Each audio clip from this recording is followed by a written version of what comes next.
দেখুন, সোরিয়াসিস আমাদের স্কিনের সমস্যা। আয়ুর্বেদে এটা খেতিবা বলা হয়। আমাদের আয়ুর্বেদে ক্ষুদ্র চ্যাপ্টার রয়েছে কুষ্ঠক্ষুদ্র, সেখানে কিন্তু তার ভিতরে কিন্তু এটা উল্লেখ করা হয়েছে খেতিবাকে। স্কিনের সমস্যা আমরা এই প্রবলেমটা আমরা খুব বেশি দেখি, যেখানে পেশেন্ট কিন্তু কিছু ট্রিটমেন্ট করে কিছুটা একটা টেম্পোরারি রিলিফ পেয়ে যায়, কিন্তু কিছুদিন পর দেখা যায় হঠাৎ করে কমপ্লিকেশন স্টার্ট হয়ে গেছে, যে গিটে গিটে ব্যথা হচ্ছে, প্লাস যেখান থেকে রোগটাকে তারা ট্রিটমেন্ট করে সুস্থ করেছিল, কিন্তু সেখান থেকে রিল্যাপস হয়ে আস্তে আস্তে গোটা শরীরে স্প্রেড করে গেল। তো আমার এই 2-3 সপ্তাহ থেকে আমি যে স্কিনের পেশেন্টদেরকে আমি ট্রিটমেন্ট করছি, তাদেরকে আমি দেখতে পাচ্ছি যে আয়ুর্বেদিক ট্রিটমেন্ট খুবই সুন্দর রেজাল্ট রয়েছে সোরিয়াসিসে। কেন কি আমরা সবসময় একটা কথা বলি, রুট কজ থেকে ট্রিটমেন্ট। তো এখানে বেসিক্যালি আমরা দেখি আমাদের পিত্ত দোষ যখন ডিসব্যালেন্স হয়, তখন আমাদের শরীরে এই রোগটা দেখা যায়। এটাই হচ্ছে সোরিয়াসিস।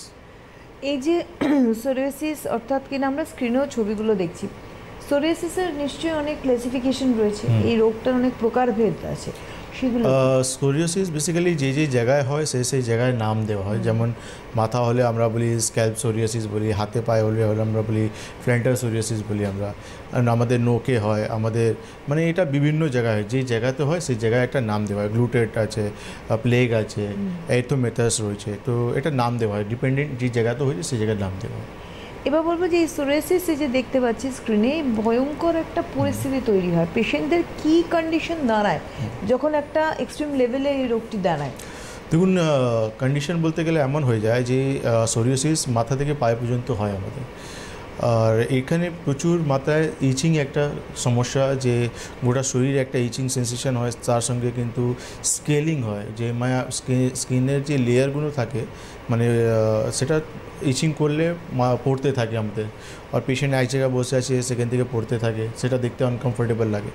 প্লাস আপনি যখন প্রচুর ইচিং করে নেবেন, তো আলটিমেটলি ওখান থেকে রক্ত বেরোনোর চান্স থাকে, আর রক্ত বেরোনো মানে সেখানে জ্বালাও হবে আপনার, পেনও হবে আপনার।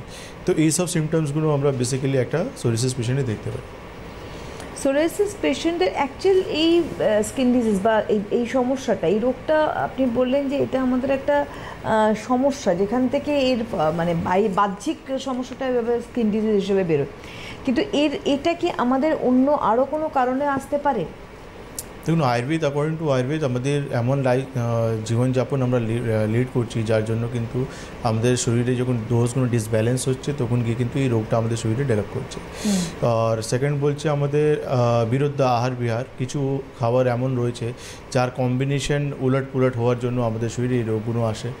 আর প্রচুর লোক রয়েছে যারা অতি ব্যায়াম করে, যেটা একটা লিমিট পর্যন্ত আমাদেরকে ব্যায়াম করা উচিত, কিন্তু অতি ব্যায়াম করার জন্য কিন্তু আমাদের শরীরে ডিসব্যালেন্স হয়, তখনও এটা দেখা যায়। তো এরকম ধারণীয় বেগ রয়েছে যেটা আমাদেরকে ধারণ করা উচিত নয়। যেমন আমাদের কাঁদার ইচ্ছা হচ্ছে কিন্তু আমি কাঁদতে পারছি না, বা আমি ইউরিনে বেগ পেয়ে গেছি কিন্তু আমি ইউরিন যেতে পারছি না, আমাকে 4 ঘন্টা 5 ঘন্টা আটকে রাখতে হচ্ছে। আমার ক্রোধ হচ্ছে, আমার রাগ হচ্ছে, কিন্তু আমি রাগ কিন্তু এক্সপ্রেস করতে পারছি না। এসব হচ্ছে আয়ুর্বেদে কিন্তু আধারণীয় বেগ বলা হয়েছে, যেটা এক্স্যাক্টলি আমি আমার ফিলিংসটা এক্সপ্রেস করতে পারছি না। এটা কিন্তু এই জন্য কিন্তু আমাদের শরীরে দোষ ডিসব্যালেন্স হয়, তখন কিন্তু এই রোগগুলো দেখা যায়।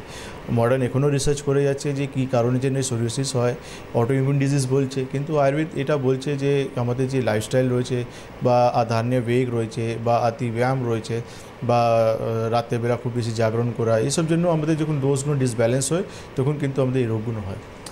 সোরিয়াসিসের সিমটমসটা কী থাকে? সোরিয়াসিসের সেই সিমটমস বলতে গেলে আমাদের স্কিনে একটা স্কেলিং তৈরি হয়, একটা যেটা আমরা দেখি ফিশের স্কিন যেমন দেখি আমরা স্কেলিং, একটা সিলভার স্কেলই দেখি আমরা, তো এরকম একটা স্কেলিং আমাদের তৈরি হয়। ওটাই যখন আমরা ইচিং করতে যাই, সেখান থেকে একটা পিন পয়েন্ট ব্লিডিং হয়, যেটা আমরা বলি অক্সপেসিয়াস সাইন, ওটাই হচ্ছে সোরিয়াসিস।